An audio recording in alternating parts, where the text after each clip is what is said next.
wicket is inspected and another test begins. Don Bradman wins the toss for Australia, and Australia are going to bat. They're going to get first use of this good wicket. And here's the England side coming into the field.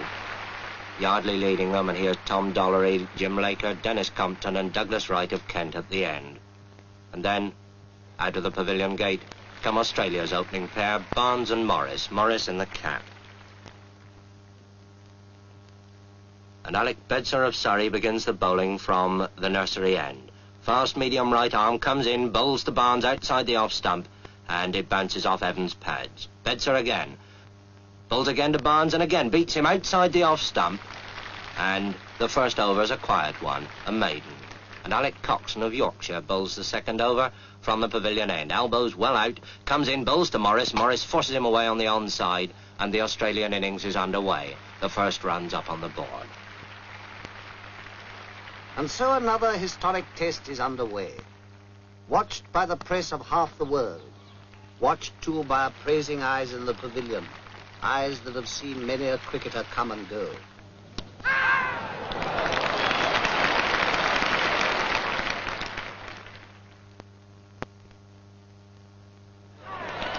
Australia's innings has come to a close. The score stands high and is duly noted. There is time to breathe until England takes the field. Cricket in the hands of the experts, more than a game. It's a craft at least, almost a science. Let's ask an expert, Bert Rhodes of Derbyshire, to bowl us a leg break on this demonstration wicket. Now, there's the spinning finger, the third one, see, cuddled close against the seam. It comes up. Now, this is the perfect leg break. Watch where it pitches. Just outside the line of the leg stump, and it turns enough to beat the off stump. And now the orthodox, the natural break, spun off that index finger, the off break. And this pitches, watch it, outside the line of the off stump, and it beats the leg stump. Now that's the right arm bowler's orthodox weapon. Let's see how the batsman copes with it. As the ball comes down to him, turning into him, well, all right, he just lets it hit the bat. That's why short-leg fieldsmen were born. Well, perhaps attack's the best method of defence. Down comes that off-break again, and the batsman hooks it hard and high over those short-leg fieldsmen, but not over deep square leg. There is a way of doing it, of course, over the ball as it moves into you, and push it away along the ground, as Edrich does this ball from Lindwall, playing it to Barnes. When England are 27 for 1, which is nothing for Englishmen to be very happy about, and Ray Lindwall is bowling at full speed to Hutton. That ball's well up to him, and he pushes it away past mid-off for a comfortable 2. Bradman moves round those hungry Australian slip fieldsmen, and Lindwall, in one of the finest spells of fast bowling seen in England since Larwood, bowls again, this time to Edrich, and Edrich pushes him away out into the covers, quite safely.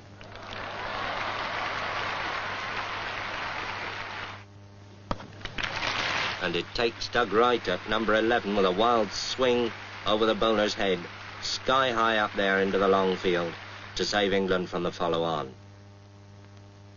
And Ray Lindwall, with 4 wickets already in the match, bowls again from the pavilion end, and bowls Alec Bedser. And England are all out for 215, 135 behind Australia on the first innings. But now Australia have started their second innings. Bedser bowls to Barnes, his in-swinger, and Barnes puts it away, down to long leg. Round comes Hutton, fielding at long leg, and there's that quick low throw to Godfrey Evans. And now Wright bowls to Morris, and he's out.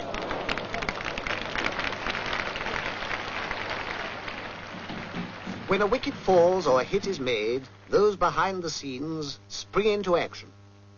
What they record will go speeding over land and ocean.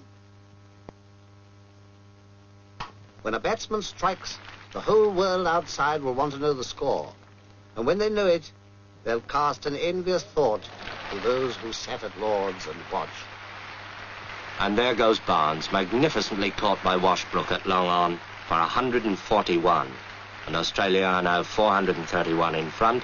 And now here comes Lindsay Hassett, the vice-captain, to face up to Norman Yardley. I suppose waiting for the earlier batsman, he's had his pads on for best part of 4 hours. Well, he needn't keep them on any longer.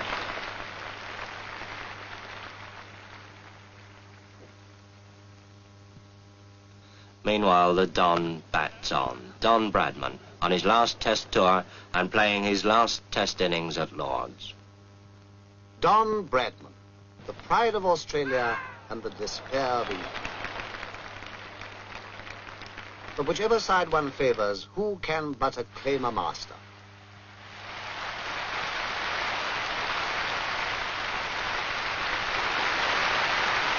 Bradman, whose name now joins the golden pageant.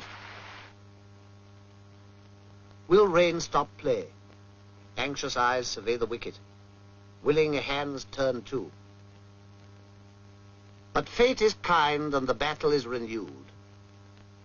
All through a cloudy afternoon they struggle on. The English batsman extra careful, heavily conscious of each wicket as it falls. England want 596 to win, and Hutton's out for 13, and England 42 for 1 wicket. And now Toshack bowls to Edrich. Ian Johnson catches him at first slip. Edrich is out. England 52 for 2 wickets. And in trouble. Everything depends on the man who now comes out of the pavilion. Dennis Compton. And with Hutton gone, England's last real hope. So they fight on, a battle of muscle, sinew, and eye. For this is cricket at its finest, calling forth a quality deep in men, the calmness of a Compton on a sticky wicket when the world is watching. England, 106 for 3, want an impossible 490 to win. Impossible? Well, Compton's still there. And here's Big Bill Johnson with that bucking, bridling run coming in to bowl to him. And Compton's out. England's last hope of the impossible. And now, Toshack bowls to Coxon. Toshack thinks he's out. Umpire thinks he's out. Coxon thinks it's a shame. Now it's all over, bar shouting. The day wears on. Another game is lost and won. Well, perhaps not quite. Defeat has come to England, and to Australia, victory. Australia takes the Ashes.